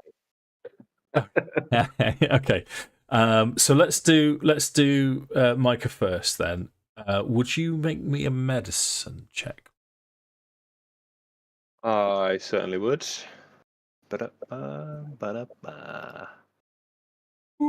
13. Okay. 13. You can with a 13 as you approach Edda, and you're sort of checking him over. His statue's stone still, except for his eyes. And you just notice that the look of shock and I'm going to go, if you don't mind, Craig, shock and terror in Edda's eyes. Oh no, curiosity. Yeah. I was thinking about that when I was, missing goes. I was like, how would Edda react? And I think there would be like he would be shocked and think at first, but then it'd be like, oh, this is kind of like weird, and trying to experience what it is like. Get the most out of petrification. Yeah. So with your 13, it's enough for me to say to you that you can see it's almost as if at one point Edda winks at you. So, oh, wait a minute. Yeah, no, this. I don't think this is going to be as bad as I think. And after a minute, the stone effect starts to crumble from Edda, and you're able to move again. It's specifically a minute though, which in D&D terms is 10. Is it 10 rounds? 10 rounds. Yeah. It's a long time. Yeah. That. Petrification. Right. Yeah. But in terms of Loki, so what's Loki doing now then, Craig? Craig. Sorry, Lewis. So basically, Theron jumps over the other cart and literally stands up and sees him and points at him and goes, "You, where were you?" As he sees him playing around with it, and as Loki just kind of turns around and does the whole big cat eye things, as if to say, "Yeah, you can't be angry at me." So Theron jumps down and goes, "Can't be angry." And then as he's looking down, he sees in the horse's saddlebag a carrot. And he goes, "Huh, good work." And he picks his carrot out of the bag with a little bit of horse blood on it and goes, puts it in his bag. Nice. Well, as you're looking through the rest of the bags, the carrot leads you on, and you can see a good 8 days worth of food and water lying around. So you can be as descriptive as you like with what food that you find. Bearing in mind you're finding it from Knights of Solamnia, so it can't be too exotic. Yeah, so a carrot, maybe a couple of apples, and maybe some oats. Where you could make a decent portion of porridge, maybe with water. Sounds good enough to me. So anything else we want to do? So I mean, whilst Theron's rooting through the bags and messing around with Loki, Micah's doing his checks on Edda. Hal's gonna go up to, because is there just 2 dead knights of Solamnia, or is there more than that? No, they are Knights of Solamnia, and they are clearly dead. Yeah, but is it just the two of them? Yes. Yeah, so Hal's going to go up to the first one that's closest to him.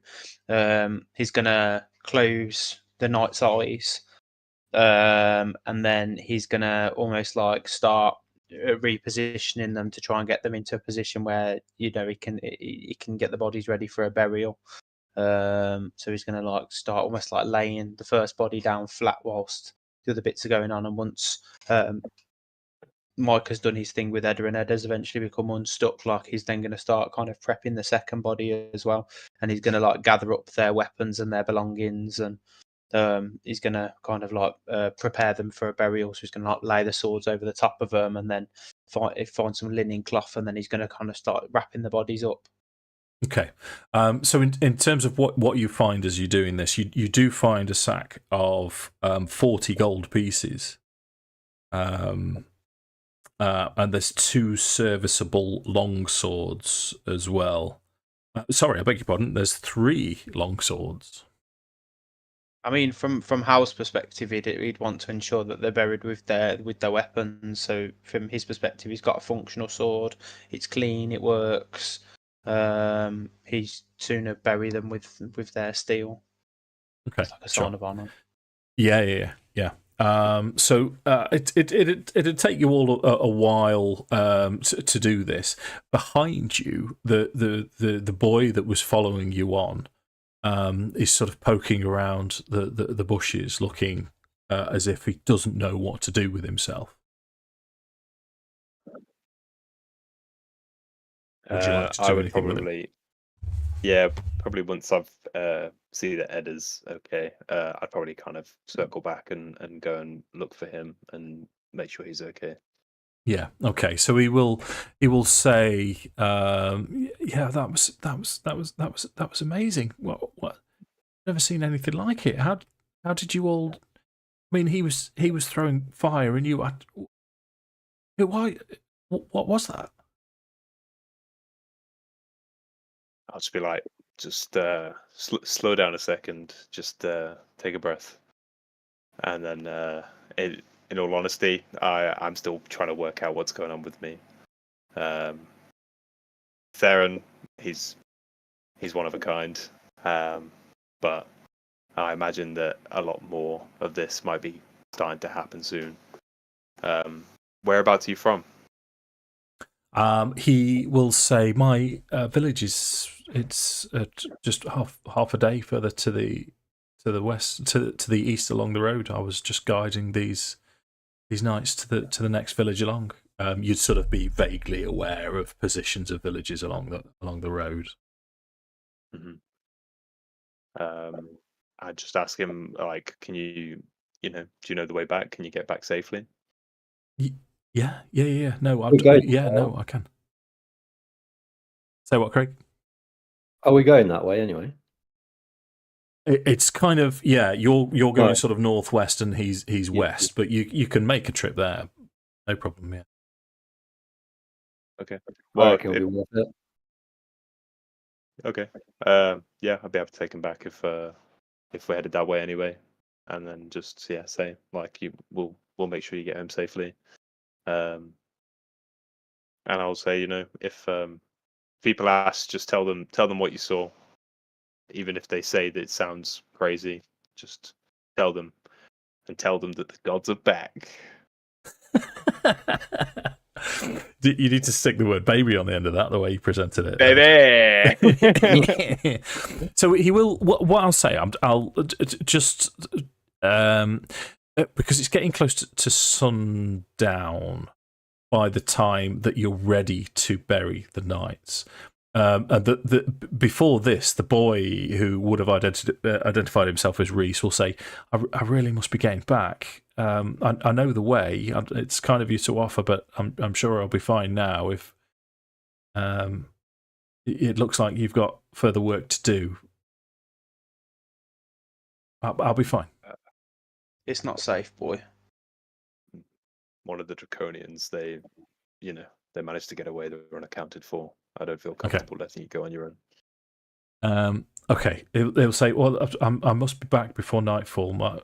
They'll come looking for me otherwise. I don't want them to come out and get into trouble. They need to stay where they are." That's fair enough. Let us. I mean, so with respect of like getting the bodies ready to bury, are they? How would we have dug a grave by now, or are they? It's going to take you a good while. What I'll say is it's almost guess, like- nightfall. Can we burn them? I was just about to say that. Can we load up onto a cart and then just torch them? Almost Done. higher. Yep, that's a lot quicker way of doing it. Well, and what we'll say from here on out, because I'm quite happy for you to generate lore of Knights of Solamnia. So if a traditional burial would be to burn them, which also begs the question, because then their armor is battered and non-functional, but burning the swords wouldn't make any sense to me. I mean, from Hal's perspective, he would see it as they've died in battle. Therefore, they should go to kind of the heavens or the next life with their weapon at their side, like type thing. Like it's like Fine. his, Yeah. it's his sworn weapon. So like from Hal's perspective, Could we use them as markers? Maybe just plant them by the side of the road. I mean, for Hal would literally have like wrapped them in the shroud and like just. I guess if we get the fire hot enough anyway, the metal will melt anyway. Okay, righto, fine. So you managed to get all that sorted before nightfall. I'm not going to do too much more with this particular encounter. So we'll take you to the village. The village with the Reese belongs to is little more than what looks like 3 or 4 families living in possibly just 2 houses. 2 or 3 houses, perhaps a barn. So it's more of a farmstead than an actual village. Very deserted, smaller than Corval, but you're used to this type of people. Especially Micah, you've lived around these people all the time. As you approach, Reese runs ahead forwards as the door opens, and there's clearly the father figure, who looks dishevelled. He's wearing sort of peasant rags.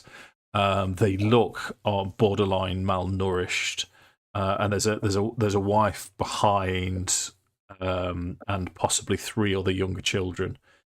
Across the way, the sort of farmhouse door opens, and there's an older looking couple just stood by themselves. And straight away they take Reese, and Reese is talking to them really quickly. And as the farmer looks up at you, as you're sort of stood in the sort of middle distance, and he just nods at you curtly and just stands there and doesn't do anything else. Do you want to do anything? Yeah, I think Hal would gather up a few coins from the purse that they'd found by the side of the road, some of the gold coins, and he'd walk over to the boy's dad, or who looks like a boy's dad, and he'd place like 4 gold coins in the man's hand, and he'd say, "Your son did you really proud today." I'll just say that I'm keeping track of like the golden stuff, just so like, you know. Treasurer. Party treasurer. Yeah. Nice one. So he'll sort of nod back. He's not used to this. You can tell that he's wanting to protect his family. He doesn't know where he stands with you guys. And as you offer this gold out to him, he looks at the symbol of. Are you? I forget. Jake, is Hal wearing sigildry? He's not wearing particular heraldry. No, he's just got like he's just got like a plain red, like rough spun, like gambeson type thing. But it's quite tattered. It's quite ruined.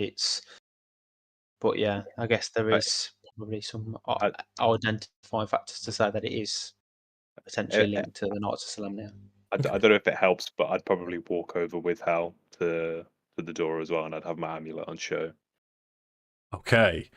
So there's a sort of a look of incredulity passes over this farmer's face, is that he doesn't know what to do with it, and you sort of catch him at one point. He sort of almost as if he bows, like doffs his cap, which is moth eaten, to you, and then he seems fixated on the amulet.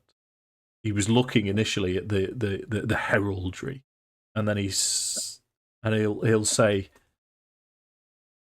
Reese tells us that gods have returned.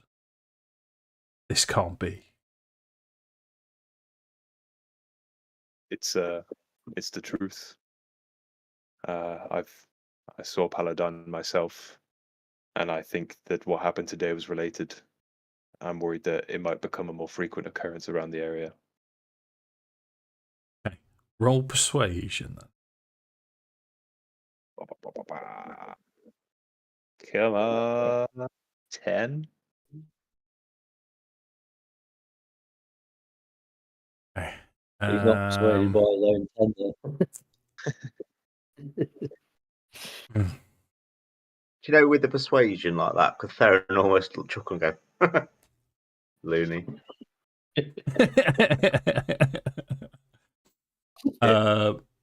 You can, yeah.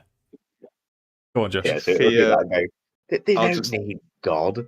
They don't need gods. They need a meal. Get your chamber, get your pots out. He cracks his fingers open. I'll say, normally I'd be mad, but I was about to suggest the same thing. Maybe we can give them a hot meal at the very least. Okay.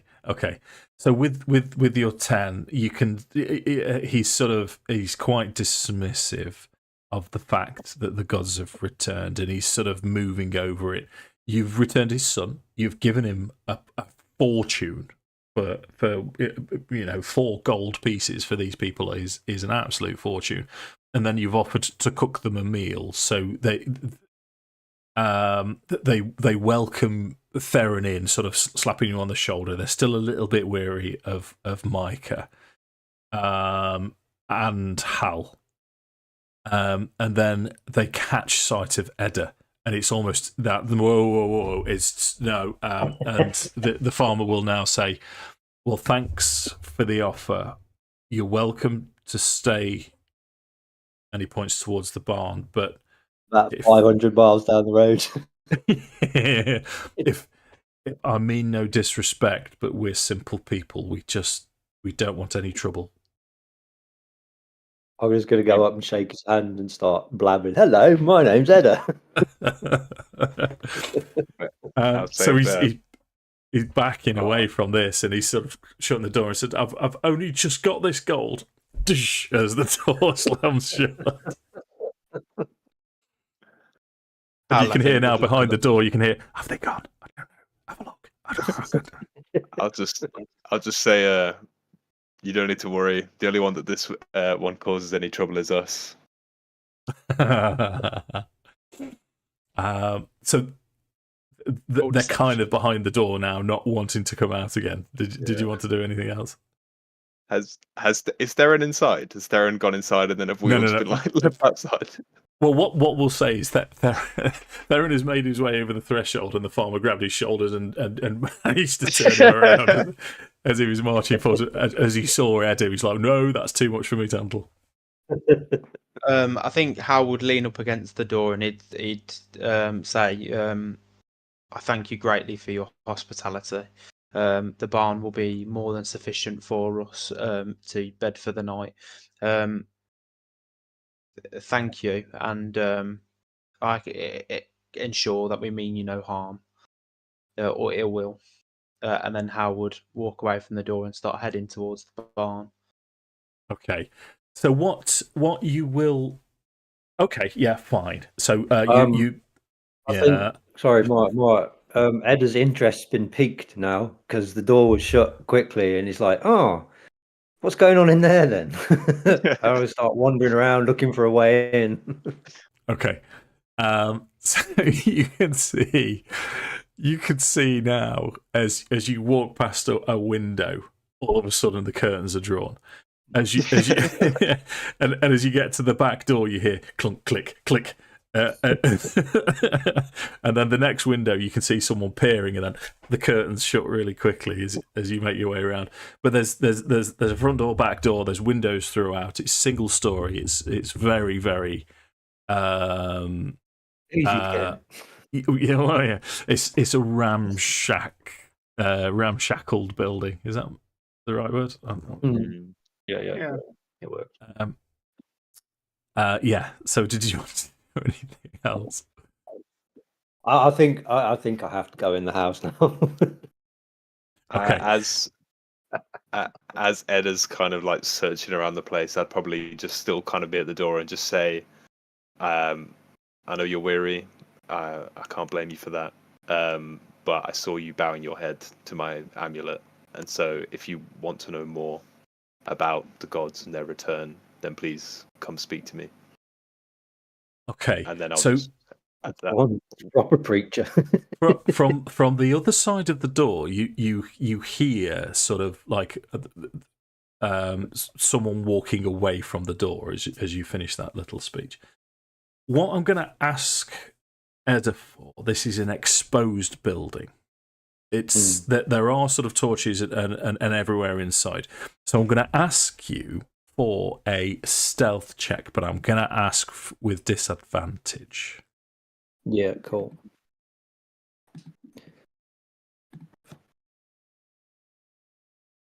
Still a 19.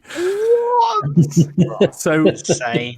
you spot, what could you spot then? So you spot round the side one particular window as you've gone around the house a few times thinking, oh, well, this is intriguing.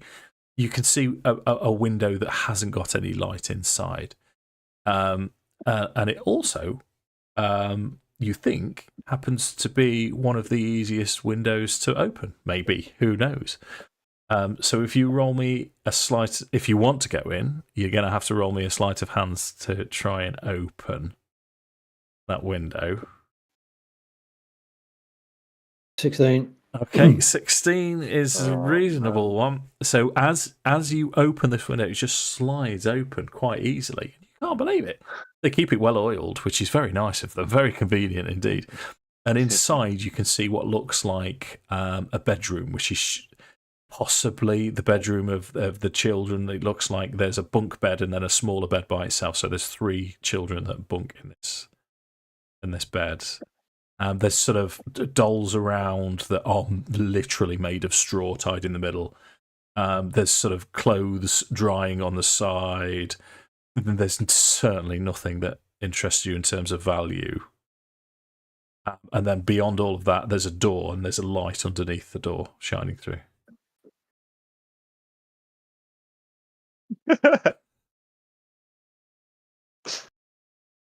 I'm gonna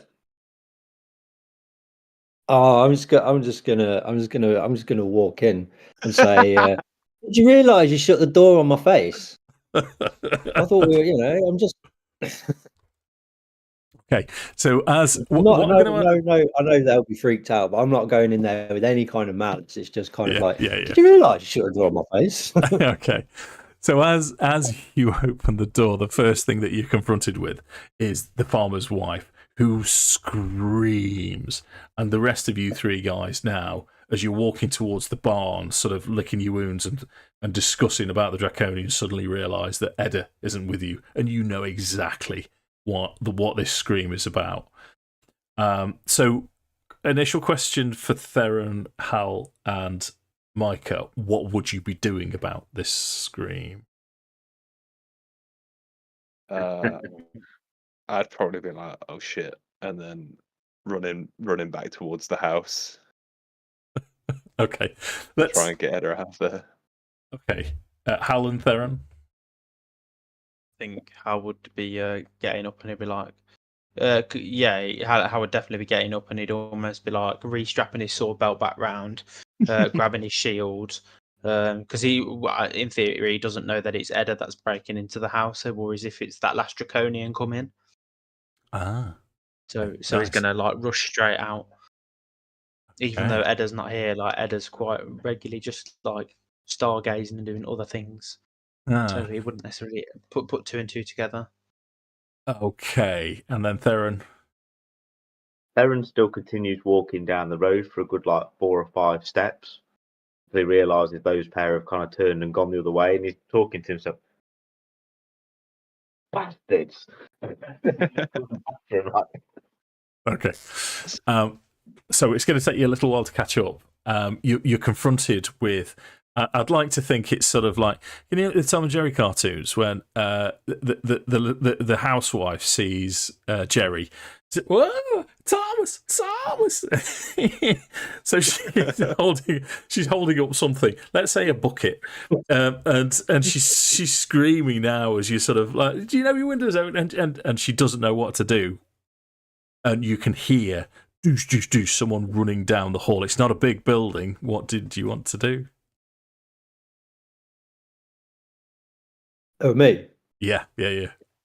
Oh, yeah. Sorry, I'm just gonna be carrying on. Calm down. Look, you just shut the door in my face. Your window was open. I just wanted to make sure you were safe, and please don't overreact. And but all the while looking around, the case in the joint. Okay, make a perception check then.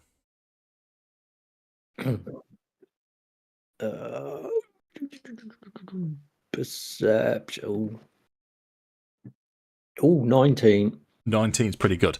So these are poor farmers. They are barely making ends meet. So what you see is on the wall where onions would be hung, there's perhaps one.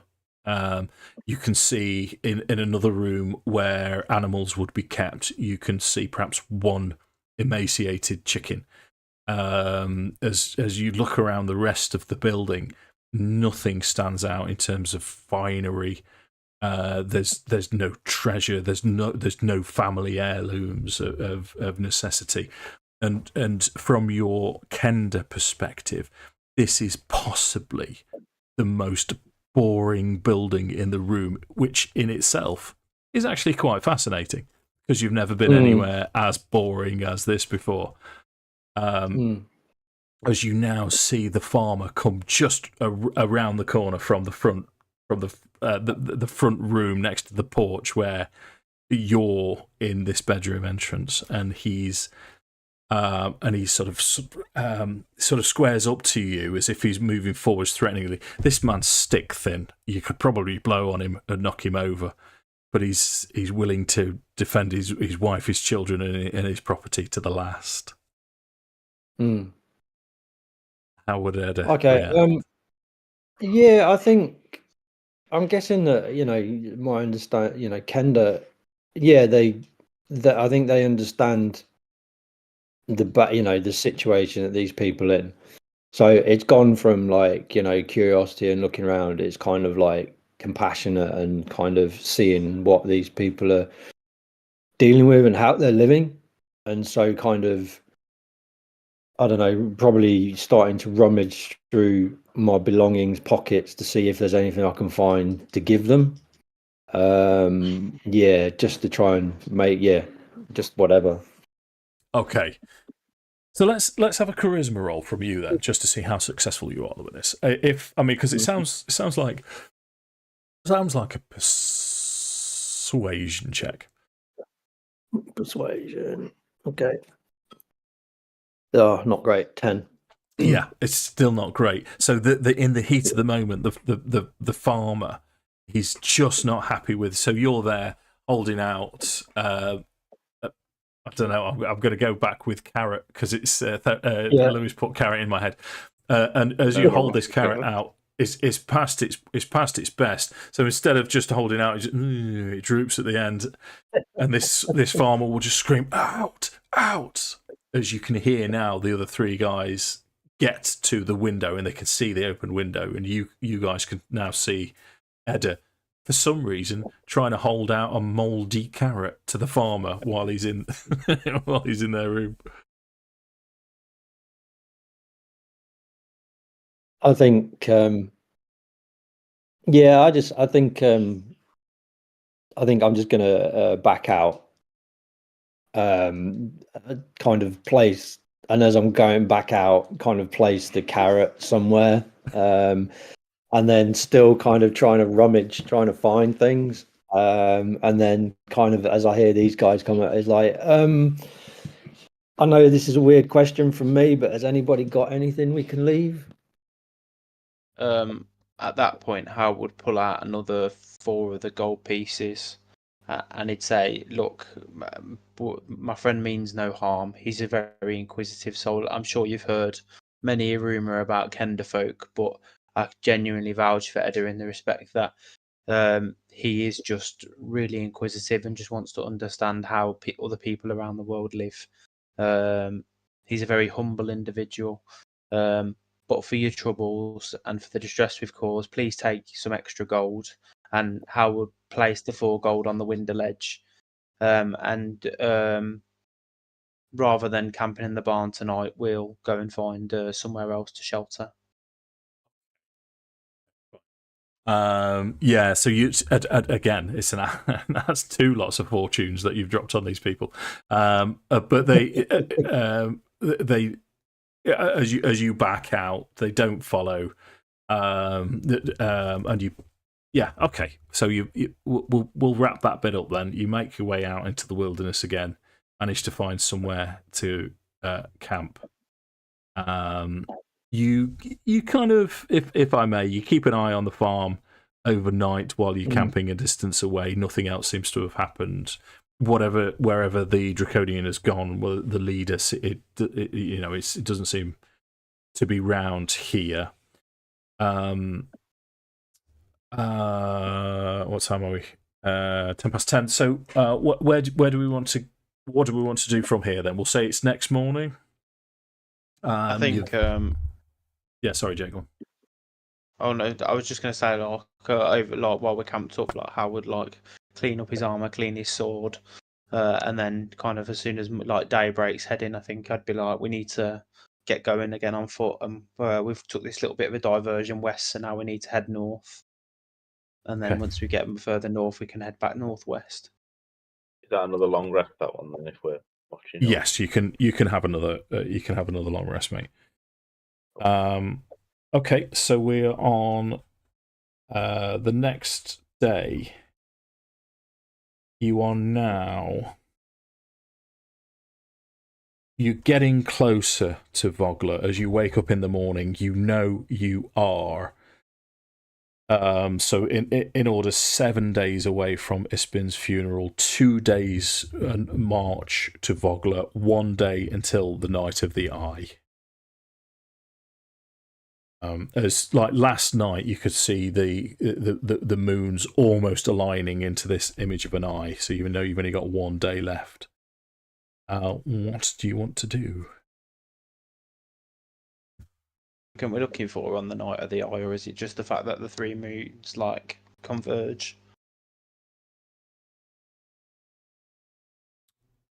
Well, strictly speaking, it's just the 3 moons converging. That's Okie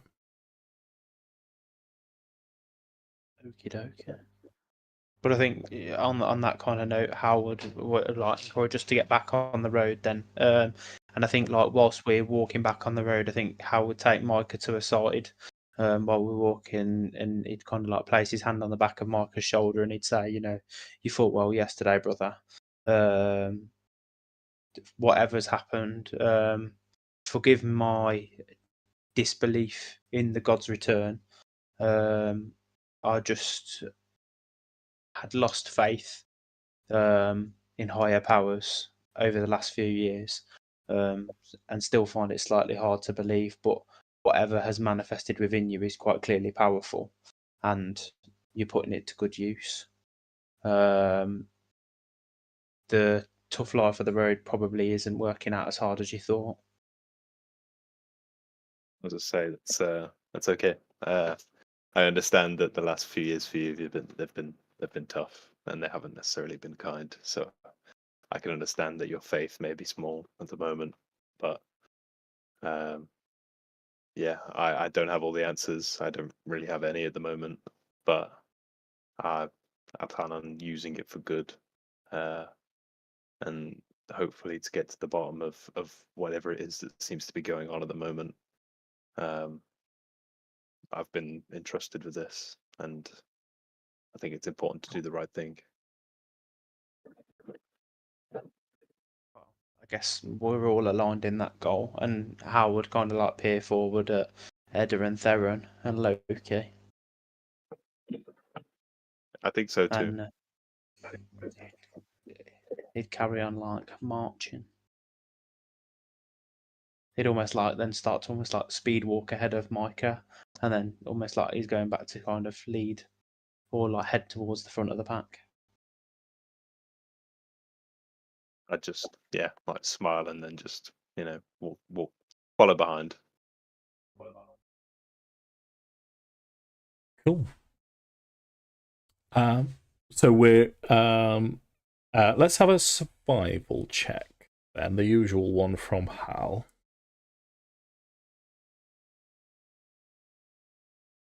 Not bad. 21. Yeah. So you're pretty sure that you're going to be able to guide yourselves to a place called the Barb, which is kind of a sort of an ancient, old, arcane tower, a dilapidated old tower before nightfall. And kind of from my travels of it, other than kind of it being a ruined tower, would I know anything about the Barb? You can make a history check if you want. Back into the section, it's being shouted. Natural 20. Natural 20. Mm. So I mean, it was with a -1, so it's 19. yeah. That's fine, right? So you would know a decent amount about the Barb. You know of the Towers of High Sorcery, how there used to be 5, and now there's only 2 remaining. One of which is cursed, and the other one finds you. You as a Knight of Solamnia, most knights. Well, here's a question for you, Jake. Most Knights of Solamnia distrust magic. Is that your stance as well?